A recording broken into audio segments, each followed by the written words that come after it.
আপেলের বাগান আছে? হ্যাঁ বোন, ওইদিকে একটা আপেলের বাগান আছে এবং তার বাড়ি ওইদিকে। বোনটা সেই ঠিকানায় চলে আসলো। আসার পরে ভাইটা যখন দরজা খুললো, এসে বলল, কেন এসেছো?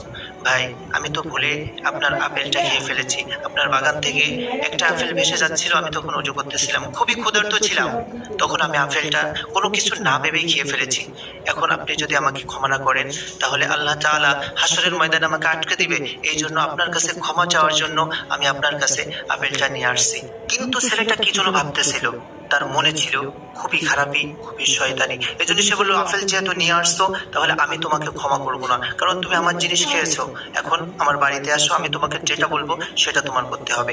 এই যে আমার ঘর বাড়ি যা কিছু আছে, সবকিছু তোমার পরিষ্কার করতে হবে।